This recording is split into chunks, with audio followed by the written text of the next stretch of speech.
The large auction hall was filled with the murmur of indifferent conversations and mocking laughter as the bright light shone on the motionless horse lying in the center of the exhibition area. His once beautiful bay coat was covered in scars, silent witnesses of past suffering and cruel treatment. The auctioneer's voice echoed desperately through the hall, trying to spark at least some interest. Who will start the bidding? Will anyone make an offer? But the crowd remained indifferent. Laughter rippled through the room and someone muttered, "What's the point? This horse isn't worth a cent." The whispers grew louder, filled with sharp mockery. "He looks completely broken," a woman in a designer dress remarked, her voice dripping with disdain. People around her nodded in agreement, mercilessly passing judgment on the animal. The horse's eyes seemed lifeless, his spirit crushed by years of suffering. Suddenly, the sharp sound of a chair scraping against the floor cut through the noise, making the mockers fall silent. A young man named Jason, dressed in simple clothes, stood up at the back of the hall. He looked out of place among the well-dressed crowd. His voice was calm, though not loud. "I'll take him." His words sliced through the air like a knife. Heads turned in disbelief. "Him? Are you serious?" Someone scoffed, but Jason ignored the laughter and shaking heads. His gaze was fixed on the horse, and something in his expression silenced even the harshest critics. After completing the payment, Jason approached the motionless animal, crouching down to meet its eyes. The horse flinched but didn't turn away. Jason leaned in closer and whispered something so softly that no one else could hear his words. To everyone's surprise, the horse's ears twitched, and for the first time that evening, he lifted his head. That same day, Jason gently led the exhausted animal to his modest stable on the outskirts of town. Their long journey toward recovery had begun. The morning sun cast a warm glow over the small stable as Jason stood silently, watching the horse. He had named him Phoenix, after the mythical bird that rises from the ashes. Deep down, Jason believed this horse could have the same kind of rebirth. Phoenix stood motionless in the corner, his muscles tense and his movements stiff. Jason knew he had taken on a difficult task, but something inside him told him this horse was worth the effort. Jason spent hours sitting by Phoenix's stall, reading books, or simply being there. He never rushed, knowing that trust couldn't be forced. One quiet day, as Jason leaned against the wooden panels, Phoenix took a hesitant step toward him. The sound of hooves on straw made Jason turn, and his heart skipped a beat with joy. Phoenix's ears twitched nervously, but for the first time, his body language showed more curiosity than fear. The next morning, Jason decided it was time to take Phoenix outside to the pasture. But as soon as the bridle touched the horse's head, Phoenix reared up, letting out a panicked neigh that echoed across the field. Jason immediately let go, his hands trembling, but he didn't yell or scold the horse. Instead, he stepped back, giving Phoenix space, and spoke softly in a soothing voice. It was clear that Phoenix's scars went far deeper than physical pain. They came from a deep betrayal. As the days turned into weeks, a pattern emerged. Setbacks, another attempt, and each time, a tiny step forward. Jason began piecing together Phoenix's past through his reactions. The way he flinched at sudden movements or froze at the sound of raised voices told a story of a cruel history filled with fear. One evening, as the sky turned shades of orange and purple, Jason decided to try a different approach. He brought a brush and carefully stepped toward Phoenix. At first, the horse tensed, his muscles tightening, ready to flee. But Jason's touch was gentle, his movements slow and calming. Gradually, Phoenix's rigid stance softened, and a quiet breath escaped his nostrils. For the first time, he seemed to relax under the warmth of human hands. Meanwhile, without Jason realizing it, Phoenix's transformation had become a topic of conversation in town. Those who had once laughed at the idea were now watching with curiosity, some with interest, others with skepticism, but all wanting to see how far this unusual friendship would go.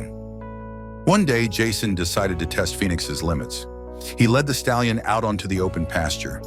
Phoenix hesitated, his hooves seemingly glued to the ground, as if he feared what lay ahead. Jason didn't pull or push him forward. Instead, he simply stood beside him, allowing Phoenix to choose the moment himself. Finally, with careful, hesitant steps, the stallion moved forward. Jason stood still, watching as Phoenix slowly relearned the freedom he had once lost. But the peaceful moment was shattered by the sudden snap of a branch under the horse's hoof, its sound echoing across the field. Startled, Phoenix bolted, his eyes wide with panic. Jason's heart nearly stopped as he sprinted after him, shouting the horse's name. Phoenix galloped wildly, dodging invisible dangers, shadows of the past that still haunted him. After hours of searching, Jason finally found Phoenix at the far edge of the pasture. "It's okay," he whispered, keeping his voice steady despite his racing heart. "You're safe now." That evening, as an exhausted Jason sat outside the stable, an older man approached him.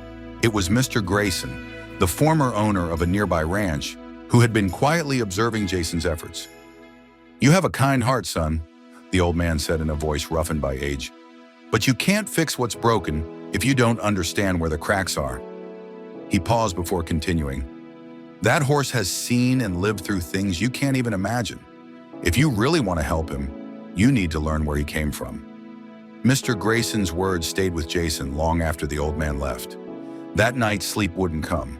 Questions swirled in Jason's mind. What had Phoenix been through? Who had hurt him so deeply? And why had no one stopped it? Determined, Jason made a decision. He would uncover Phoenix's past no matter what it took. The search began with a visit to the auction house where Jason had first seen the horse. The manager, a burly man with rough manners, barely glanced at the papers when Jason asked about Phoenix. "That horse? You'd be better off forgetting about him," he muttered with clear indifference. But Jason was persistent. "I need to know where he came from. I want to help him heal." The file he received was disappointingly thin, just a brief description of Phoenix in the name of his previous owner, Victor Harland. A hastily scribbled address on the margin led to a ranch on the outskirts of town. What kind of man had pushed Phoenix to such a state? The road to Harland's ranch was long, filled with uneasy thoughts. When Jason finally arrived, what he saw confirmed his worst fears. The property was in disrepair. Fences leaned at odd angles. The barn doors barely clung to their hinges. An older man with a weathered face and sharp, cold eyes stepped onto the porch. "What do you want?" he asked irritably. After a tense conversation, Harlan reluctantly admitted that Phoenix had been part of a group of horses used for grueling labor, pushed to their limits with no concern for their well-being.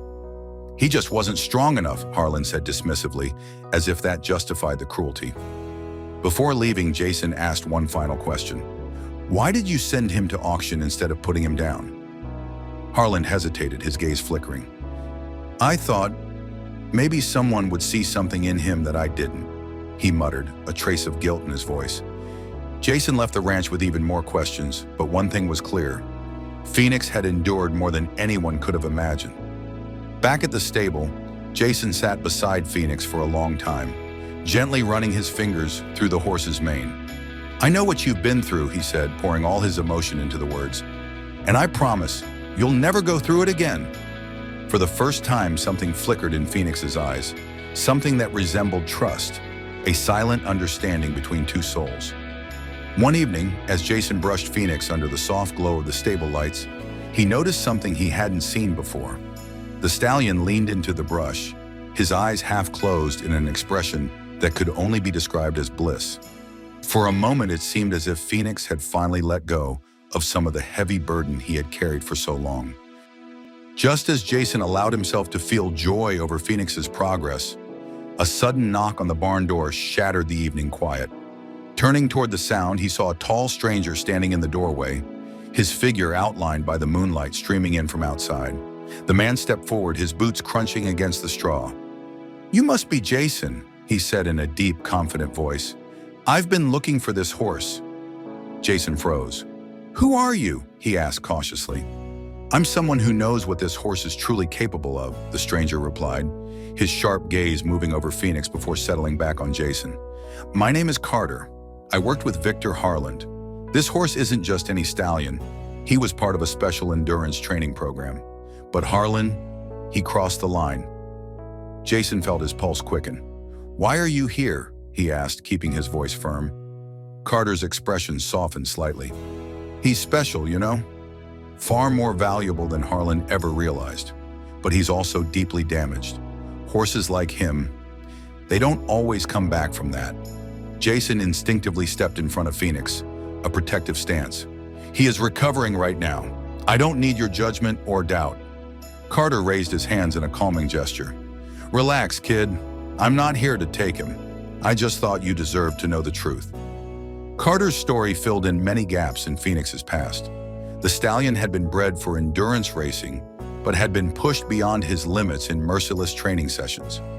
When he couldn't take it anymore and broke down, Harlan just cast him aside, Carter admitted, guilt evident in his face. Harlan didn't care about the damage he had done, but I saw this horse's potential. If someone had truly cared for him, he wouldn't have just survived. He would have thrived. Then why didn't you help him back then? Jason asked. Carter hesitated. I didn't have the courage to stand up to Harlan. That's something I have to live with. But you've already done more for him than anyone ever has? Why are you telling me all of this now? Jason asked after a pause. Because you are his second chance, Carter said, and I want to help, if you'll let me. Jason thought for a moment before giving a reluctant nod. All right, he said cautiously, but if you're going to help, it's on my terms. Phoenix comes first. Carter nodded in agreement. That's the only way it should be. The next morning, Carter returned with a bag slung over his shoulder. Horses like him need patience, he explained, pulling out a set of training ropes and a lightweight saddle. But they also need to be reminded of their own strength. We'll start with groundwork. No pressure, no stress, just showing him that he can trust himself again. Out on the pasture, Carter demonstrated a series of exercises. At first, Phoenix reacted hesitantly, his body tense with every movement. But Carter's calm and professional approach seemed to resonate with him. Jason watched in admiration as Phoenix slowly began to follow cues, his ears tilting forward more often, his steps growing steadier. See? Carter said, glancing at Jason. He's remembering. It's not about control, it's about partnership.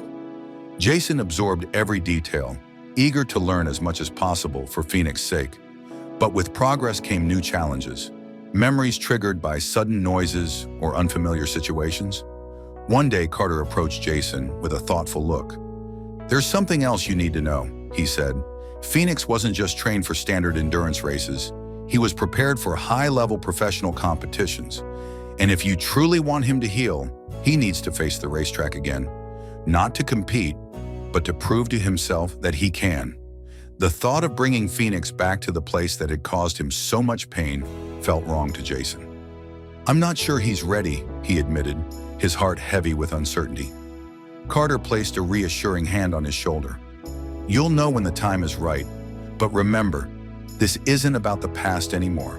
It's about showing him what he's capable of now. Jason turned to Phoenix, who stood calmly beside him, his gaze now steadier, filled with quiet strength. The idea of returning to the track felt risky, but deep down, Jason knew Carter was right. There's a private training track not far from here, Carter suggested. It's quiet, no crowds, no pressure, the perfect place to start. The thought of a controlled environment calmed Jason slightly, and after much consideration, he agreed. On the appointed day, Jason felt his heart tighten as he loaded Phoenix into the trailer. The horse hesitated at first, but after gentle encouragement, he stepped inside. When they arrived at the track, Carter was already waiting, leaning against the fence. Take your time, he advised as Jason led Phoenix out. This is his moment, not ours. Jason nodded, his hands trembling slightly as he walked Phoenix toward the track. At its edge, the horse stopped, his ears twitching as he took in the unfamiliar surroundings. Jason stood beside him, speaking softly. You're safe, he said with quiet confidence. I'm right here. Slowly, cautiously, Phoenix took his first step forward, then another. Jason walked beside him, letting the horse set the pace. By the third lap, Phoenix's stride grew more confident, his head held higher. Watching the stallion move around the track, Jason felt a surge of pride and relief. Phoenix wasn't just walking, he was reclaiming his strength, step by step. When they completed the final lap, Jason stopped and turned to Phoenix, gently running his hand along the horse's neck. You did it, he said quietly, his voice thick with emotion. Phoenix snorted, his ears flicking forward as if to say, "We did it." But as they left the track, Carter approached with a serious expression. "That was just the first step," he said. "The real test is still ahead." The actual racetrack was nothing like the quiet training ground. Though the grandstands were empty, the vast space and distant echoes unsettled Phoenix as they approached. Jason placed a reassuring hand on the horse's neck. "It's just us," he said softly, "like always." As they stepped onto the track, an attendant rang the signal bell. The sharp sound startled Phoenix, and for a moment, Jason feared everything would fall apart. The stallion reared slightly, his eyes wide with panic, but Jason remained calm. "It's okay," he said gently, holding the reins steady. "I'm with you." After a few tense moments, Phoenix took his first hesitant step onto the track. By the time they reached the halfway point, his movements had smoothed out. His ears swiveled forward, not in fear, but in curiosity.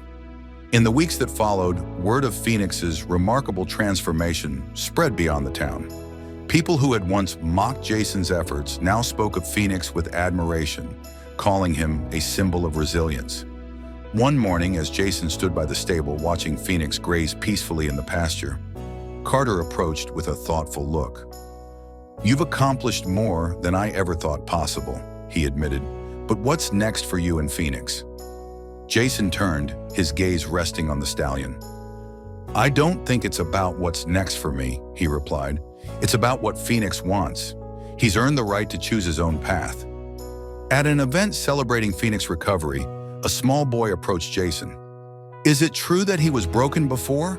the child asked, pointing toward the horse. Jason smiled, kneeling to meet the boy's eyes. "He was never broken," Jason said gently. "He just needed someone to believe in him." As the sun dipped below the horizon, Jason stood beside Phoenix, their silhouettes outlined in golden light. The bond between them was unbreakable, forged through trials, pain, and triumph. Jason knew that Phoenix's story was more than just a tale of recovery. It was a testament to the power of trust and perseverance. With one last glance at the horizon, Jason quietly said, "We've come a long way, haven't we?" Phoenix let out a soft snort, nudging Jason's shoulder.